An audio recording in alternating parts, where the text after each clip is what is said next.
Hello friends, welcome to my YouTube channel. मैं शुभम शर्मा। आज आपके लिए वापस से ट्रिग्नोमेट्री का नेक्स्ट पार्ट का सॉल्यूशन है। जैसा कि मैंने पिछले वीडियो में बात किया हुआ था कि प्रोडक्ट को कभी भी हमें सम में चेंज करना हो या डिफरेंस में चेंज करना हो या फिर सम और डिफरेंस को प्रोडक्ट में चेंज करना हो तो उसके लिए हम कौन कौन सा फॉर्मूला अप्लाई कर सकते हैं, या फिर अगर वो फॉर्मूला अप्लाई होता है तो उस फॉर्मूला को हम लोग कैसे ड्राइव करते हैं आगे, या फिर उसका कैसे थ्योरम तैयार करते हैं, या फिर बुक में कभी कभी क्वेश्चन में दिया हुआ रहता है कि भाई उसे सॉल्व करके दिखाना होता है तो कैसे करते हैं। तो जैसे हम लोग फॉर्मूला सॉल्व करते हैं वैसे ही वो हमारा क्वेश्चन भी सॉल्व होगा। तो उसके बाद जो हमें बात करना है, आज हम लोग जो बात करने वाले हैं डबल एंगल फॉर्मूला के बारे में बात करेंगे। अब डबल एंगल फॉर्मूला देखिए, समझने की कोशिश कीजिएगा इसमें कि अब जैसे ही मान लिया जाए कि अगर ट्रायंगल ये दिया हुआ है और ये एंगल ए का है, तो अगर ये एंगल ए है और इसी एंगल को हमें डबल कर देना हो और उसको डबल करने के बाद जो एक नया तरीका तैयार होगा कि जैसे ये 30 डिग्री है तो भाई साइन जैसे 30 डिग्री का वैल्यू हमारा 1/2 होता है, तो साइन 30 प्लस 30 का वैल्यू क्या होना चाहिए, मतलब इस टाइप का ये फंक्शन अब आएगा। तो ये बुक में आपका दिया हुआ है। ये अगर आप आगे एक्सरसाइज पलटिएगा 11th क्लास में तो ये सब आपको फॉर्म मिलेगा जिसे हम डबल एंगल के नाम से जानते हैं। तो आज जो हम लोग बात करने वाले इसी फॉर्मूला को ड्राइव करेंगे कि ये फॉर्मूला कैसे तैयार किया जाता है, इस फॉर्मूला को कैसे थ्योरम में जैसे हम लोग प्रूफ करते हैं तो वो कैसे किया जाता है, तो जो भी है बेसिक। तो मे भी हो सकता है कि जो तरीका मैं बताऊं वो आपको शायद बुक में ना मिले या मिल भी जाए, तो कोई नहीं, जैसे भी आपको समय, अगर बुक का कोई क्वेश्चन का कोई प्रॉब्लम होगा तो आप हमें बताइए, हम आपको वो चीज समझा देंगे। और नहीं तो आप इस तरीके को देखिए, बहुत ही आसान है, देखने में बहुत मजा भी आएगा कि आखिर फॉर्मूला कैसे सॉल्व होता है। तो पहले क्या करते हैं, पहले फॉर्मूला को लिख लेते हैं, उसके बाद फॉर्मूला को सॉल्व करेंगे। तो पहला फॉर्मूला जैसे दिया हुआ रहता है,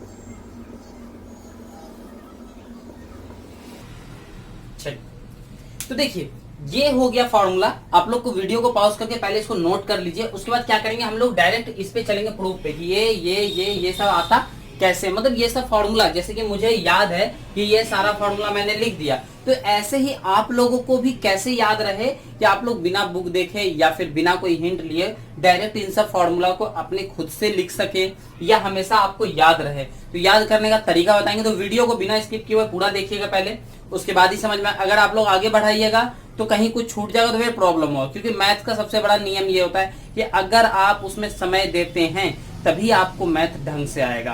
तो चलिए ज्यादा समय नहीं लगाते, पहले इसको नोट कीजिए, उसके बाद मैं शुरू करता हूं इसका प्रूफ करना।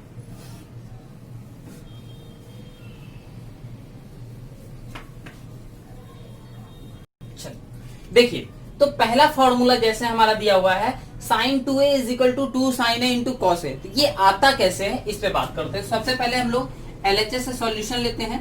LHS में हमें दिया हुआ है sin 2a, क्योंकि ये 2a है तो क्या हम इसे लिख सकते हैं sin a प्लस a। अब ध्यान दीजिएगा, अभी ये a और a एक जैसा टर्म है, लेकिन अगर हम ये समझे कि a का जो वैल्यू होगा वो कुछ और हो सकता है, फिर a का वैल्यू होगा वो भी कुछ और हो सकता है। हालांकि ये दोनों हमेशा सेम होगा तभी ये फॉर्मूला लगेगा, लेकिन अगर इसे हम इस फॉर्म में सोचें कि साइन a प्लस बी का फॉर्म हो तो क्या ये इस पे अप्लाई कर सकते हैं, आराम से a प्लस बी का फॉर्मूला लग सकता है। तो हम क्या करें, इसके जगह पे यही लगाएंगे। बस क्या होगा, यहाँ पे a का वैल्यू तो a रहेगा ही, बट b का वैल्यू भी a में ही काउंट करेंगे हम लोग, मतलब जहां जहां b होगा वहां पे भी a ही पढ़ना है। तो चलिए लगाते हैं इसका फॉर्मूला। तो जैसे ही लगाएंगे इसका क्या होगा, sine a into cos B होता है, यानी sine a into cos A हो जाएगा। उसके बाद प्लस होता है बीच में cos A into sine B, यानी cos A into sine B, यानी कि बी की जगह फिर से। अब देखिए यही है प्रोसेस, पहले भी पता होगा आपको 2 इंटू 3 करे या 3 इंटू 2 करे, आना तो सॉल्यूशन 6 ही है। तो अगर ऐसा हो सकता है तो कॉस ए और इंटू साइन ए, तो हम लोग साइन ए इंटू कॉस ए भी पढ़ सकते हो, कोई फर्क नहीं पड़ता है। तो जब इन दोनों को ऐड करेंगे तो हमारा हो जाएगा 2 साइन ए इंटू कॉस ए RHS। ये देखिए बस बहुत ही आसान है, अगर आप लोग हर फॉर्मूला को प्रूव करने के लिए जान जाइएगा तो क्वेश्चन जब बनाइएगा तो क्वेश्चन का सॉल्यूशन भी 90% आपको समझ में आ जाएगा कि वो सॉल्यूशन हुआ कैसे है। तो ठीक है, अगला फॉर्मूला जो हमारा दिया हुआ था इसका 2 tan a बटे 1 प्लस tan स्क्वायर है। देखिए इसका भी basically rule same to same, कुछ करना नहीं है। अब बस क्या ध्यान में रखना है हमें कि जैसे ही जो सॉल्यूशन लगा हुआ है तो हम क्या करेंगे, या तो एक तरीका था कि भाई साइन का फॉर्म हम कॉस में, टेन में, कॉट में, सेक में कैसे चेंज करेंगे, या फिर कॉस का फॉर्म टेन में, कॉट में, सेक में कैसे चेंज करेंगे। तो ये जो एक सीरीज होता है, जो कि मैंने पिछले वीडियो में बताया हुआ है कि ट्री समझा करके कि कभी भी साइन को कॉस में बदलना हो तो क्या करेंगे, टेन में बदलना हो तो क्या करेंगे, ये सारा चीज बताया हुआ। अगर किसी को इस चीज में दिक्कत है तो पिछले वीडियो में जाइए, आपको वो फंक्शन मिलेगा। तो अब हम क्या करेंगे, या तो साइन को या फिर कॉस को, दोनों को क्या करेंगे, टेन के फॉर्म में बदल देंगे। क्योंकि ट्रिग्नोमेट्री का ये तरीका होता है कि जब हमें पता हो कि आंसर लाना क्या है, तो जिस वे में आंसर लाना हो हम लोग फॉर्मूला को जो चेंज करना शुरुआत करते हैं वो उसी फॉर्म में करेंगे। क्योंकि यहाँ पे RHS अब हमें लाना है 2 tan a by 1 plus tan square है, जो कि 10 का फंक्शन है। तो मतलब क्या, जब इसको हम चेंज करेंगे तो वो 10 के ही फंक्शन पे चेंज करेंगे। एक तो तरीका ये, और दूसरा तरीका ये कि क्या करेंगे, हम लोग RHS से सॉल्व करेंगे। क्योंकि क्लास 10th में हमें समझाया जा चुका है कि जब भी कोई बड़ा फंक्शन और छोटा फंक्शन LHS और RHS प्रूफ करना होता है तो हम लोग यहाँ ध्यान देते हैं कि बड़ा कौन है, यानी कि किस फंक्शन को सॉल्व करके हम लोग जल्दी से छोटे की तरफ जा सकते हैं। क्योंकि छोटे चीज को बड़ा में बदलना टफ होता है, लेकिन बड़ा चीज को छोटे में बदलना टफ नहीं होता है। तो या तो आप RHS से सॉल्व करके यही फंक्शन ले आइए या यही ले आइए, तो इसको सॉल्व करके ला सकते हैं, या फिर इसको चेंज कर लेते हैं। तो पहले क्या करते हैं, हम इसे चेंज करके देख लेते हैं। चलिए, तो अगर हम लोग इसे 10 में बदलते हैं तो 2 अपनी जगह पे, साइन का फॉर्मूला 10 के फॉर्म में जो होगा वो आपका पिछला दिया हुआ है, आप उसको देख लीजिए। ऐसे अगर साइन का फॉर्मूला 10 में जो होता है वो होता है tan a by root under 1 plus tan square a। ये तो आपका साइन का फॉर्म होता है। अगर इसी पे कॉस का बात किया जाए तो कॉस का जो होता है वो होता है 1 by root under 1 plus tan square. ये ऐसा होता है। अब ये होता कैसे है, तो ध्यान दीजिएगा। साइन का फंक्शन में अगर हम लोग tan theta by cos theta करते हैं तो कॉस को सेक में बदलने के लिए सेक में बदल के हम लोग ऐसा ला सकते हैं। तो देखिए साइन बाय कॉस और इसका सेक आ जाएगा, सेक इनटू कॉस 1 हो जाएगा। तो हम लोग इसको ऐसा लिखें, और ये फॉर्म आपको पहले बताया हुआ, पीछे जाके चेक कर सकते हैं। अगर कॉस को देखा जाए तो इसको 1 बटे सेक लिखेंगे, और सेक का फॉर्मूला ये होता है। तो इस वजह से हुआ। अब देखिए यहाँ पे ऑटोमेटिक हो गया, ये 2 tan तो ऊपर रह ही जाएगा, और नीचे रूट में है सेम टू सेम, मतलब ये दोनों एक जैसा है, स्क्वायर बनेगा, और 2 रूट के अंदर होता है तो ये एक नॉर्मल सा फंक्शन बाहर आ जाता है। तो हम लोग इसको ऐसा लिख सकते हैं। ये भी RHS एक और टर्म तैयार हो गया आपका। तो ये हो गया sin 2a का formula, 2 sin a into cos a, और 10 के फॉर्म में 2 tan a by 1 plus tan square है। चलिए वीडियो को पॉज करके इसको भी नोट कर लीजिए। हम चलते हैं इसके बाद cos 2a का फंक्शन में कि cos 2a का फॉर्मूला कैसे आता है। तो आप लोग नोट कीजिए, मैं आगे बढ़ा रहा हूं।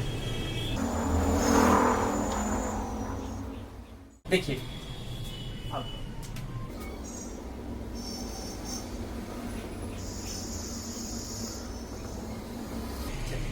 ध्यान दीजिएगा, इस बार सेम प्रोसेस जो हम लोग पहले किए थे sin 2a में। sin 2a में हम लोग क्या किए थे कि इस 2a को चेंज किए थे a प्लस a के फॉर्म में। इस बार भी वही काम करेंगे, a प्लस a के फॉर्म में चेंज करते हैं। तो जब हम a प्लस a के फॉर्म में चेंज करेंगे तो यहाँ पे हो जाएगा cos 2a की जगह पढ़ के cos a प्लस a। अब a प्लस a का बात किया जाएगा तो यहाँ पे हम लोग कौन सा फॉर्मूला अप्लाई करेंगे, cos a प्लस b का।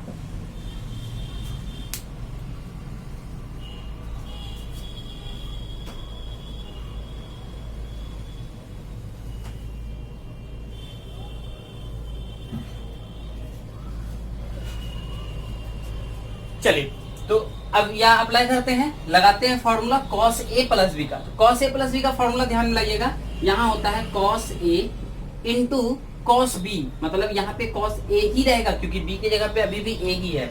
उसके बाद बीच में होता है माइनस, क्योंकि यहाँ प्लस होगा तो माइनस होगा, और माइनस होगा तो प्लस होगा। उसके बाद होता है साइन ए इंटू साइन बी, यानी कि साइन ए इंटू साइन ए ही रहेगा, क्योंकि यहाँ पे भी बी के यहाँ पे ए ही है। अब देखिए इसे हम लोग लिख सकते हैं कॉस स्क्वायर ए, और इसे लिख सकते हैं साइन स्क्वायर ए, जो कि आपका फंक्शन आ गया दूसरा। ये इक्वेशन 1 बना लेते हैं, पहला फॉर्मूला।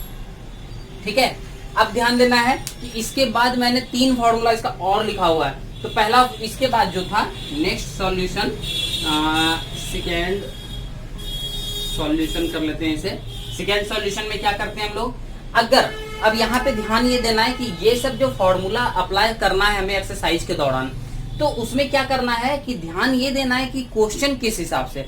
अगर क्वेश्चन का सॉल्यूशन 10 के फॉर्म में दिया है तो हम लोग क्या करेंगे, इस क्वेश्चन को 10 का फॉर्मूला अप्लाई करेंगे। अगर कॉस में दिया हुआ है तो कॉस में करेंगे, या साइन में दिया है तो साइन का करेंगे, कुछ भी नहीं कर देना। लेकिन अगर आपको ये नहीं पता हो कि कौन सा फॉर्मूला कैसे अप्लाई करना है या फिर कुछ भी कैसे कर सकते हैं, तो आप लोगों को बेसिक ये वाला फॉर्मूला अप्लाई करना है उस जगह पे जहां पे आप लोगों को ये कंफर्म नहीं किया हो कि आपको किस फॉर्म में बदलना है। लेकिन अगर कंफर्म किया है तो आप डायरेक्ट उस फॉर्म में बदलिए, तो ही क्वेश्चन आपका पूरे तरीके से सही माना जाएगा और सॉल्यूशन आसान होगा। तो चलिए अब ध्यान देते हैं, पहले हम लोग चेंज करते हैं साइन के फॉर्म में।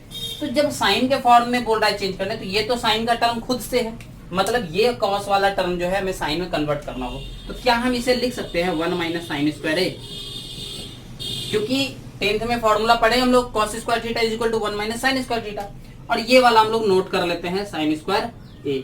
अब देखिए सॉल्यूशन अगर किया जाए तो 1 माइनस साइन स्क्वायर ए तो रह गया माइनस साइन स्क्वायर ए, ब्रैकेट खत्म होने के बाद ऐसा हुआ। तो अब यहाँ ये क्या हो गया 1 माइनस 2 साइन स्क्वायर ए, ये हो गया आपका दूसरा फॉर्म साइन के फंक्शन में। ये इक्वेशन 2 ले लेते हैं। ठीक है, अब अगर बात करेंगे हम लोग कॉस के फंक्शन के लिए, तो साइन को इस बार बदलना होगा, तो सेम ले लेते हैं थर्ड सॉल्यूशन।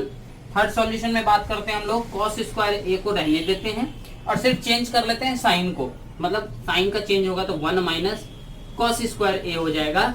और इसको जब सॉल्व करेंगे हम लोग तो इसका कॉस स्क्वायर ए तो नॉर्मल रहेगा, लेकिन ये माइनस बाहर में, तो दोनों चेंज हो गए, यानी कि -1 और यहाँ minus minus plus cos square A. अब देखिए ये प्लस और ये प्लस दोनों ऐड होगा तो क्या होगा 2 कॉस स्क्वायर ए और -1, ये हो गया आपका थर्ड सॉल्यूशन, इक्वेशन थर्ड। ये 3 फॉर्मूला आपका प्रूफ हो गया। तो आप इसे नोट कर लीजिए। अगर कोई भी प्रॉब्लम समझने में या फिर मैंने कहा क्या कैसे किया है, इसमें अगर जरा सा भी आपको दिक्कत होता है तो आप उसको कमेंट में बताइए, मैं उसको फिर से कोशिश करूंगा आपको समझाने का। तो ये तो बेसिक चीज है, ये 3 फॉर्मूला हो गया। इसके बाद एक और फॉर्मूला होता है 10 के फॉर्म में। तो 10 के फॉर्म में बदलना भी बहुत ही आसान है, नॉर्मल सा तरीका है। तो पहले इसको चेंज कीजिए, फिर हम देखते हैं आगे के लिए।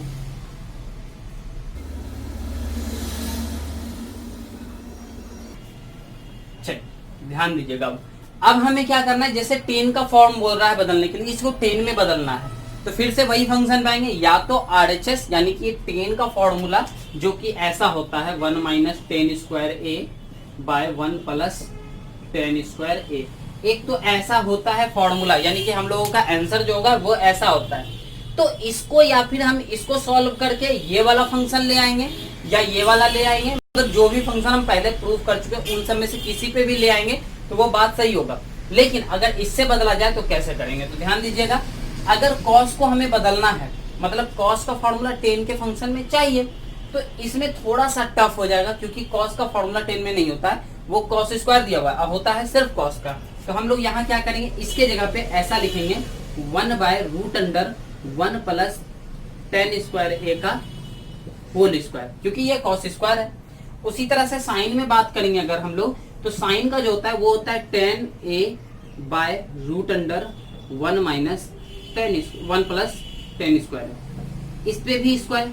अब देखिए सॉल्यूशन नॉर्मल है, अगर इसको सॉल्व करते हैं तो ये होगा √1 प्लस 10 स्क्वायर कैंसिल में, तो यहाँ बच जाएगा 1/1 प्लस 10 स्क्वायर और यहाँ बच जाएगा 10 स्क्वायर ए बाय 1 प्लस 10 स्क्वायर ए।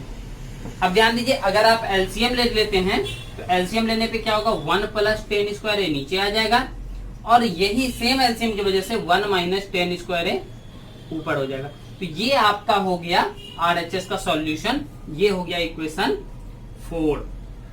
सॉरी 1 2 3 थर्ड नहीं 4 सॉल्यूशन। चल ये हो गया 4th सॉल्यूशन। पहला तो ये हो गया, दूसरा साइन वाला था, तीसरा कॉस वाला और चौथा टेन वाला। तो ये 4 सॉल्यूशन हो गया। यही चीज आप लोगों को बेसिकली ढंग से समझना है, क्योंकि अगर आप लोग ये फॉर्मूला को ढंग से डिस्क्राइब करने के लिए नहीं समझ पाते तो आपको एक्सरसाइज में बहुत ही ज्यादा दिक्कत होने वाला है। क्योंकि हर एक जगह पे क्या होता है ना कि कहता है कि ये थ्योरम में फॉर्मूला अप्लाई करना है, लेकिन बुक में ऐसा सॉल्यूशन हो जाता है कि आप लोगों को वहां पे क्वेश्चन को भी जब सॉल्व करना होता है तो वो जैसे हम लोग फॉर्मूला प्रूफ करते हैं वहां पे भी करना पड़ जाता है। तो आप लोग क्या कीजिए, इस पे प्रैक्टिस कर लीजिए कि कैसे होता है, तभी आप लोगों को बहुत ही आसान लगेगा ट्रिग्नोमेट्रिक फंक्शन। और अगर आप मान लिया जाए इसमें थोड़ा सा भी छोड़ देते हैं किसी भी चीज को कि भाई ये तो फॉर्मूला है याद कर लेंगे, तो फिर ना ही वो याद रहेगा आपको और ना ही आप क्वेश्चन के समय इसको आसानी से सॉल्व कर पाइएगा। तो वीडियो से जुड़े रहिए। अगर फ्रेंड लोग में शेयर कीजिए कि आप लोगों को कैसा समझ में आ रहा है। अगर आप लोगों के फ्रेंड लोग हैं तो उनको बताइए कि ऐसा ऐसा क्वेश्चन आपको यहाँ सॉल्यूशन मिल जाएगा। अगर कोई भी क्लास वगैरह में दिक्कत हो तो आप हमसे डिस्कस कर सकते हैं।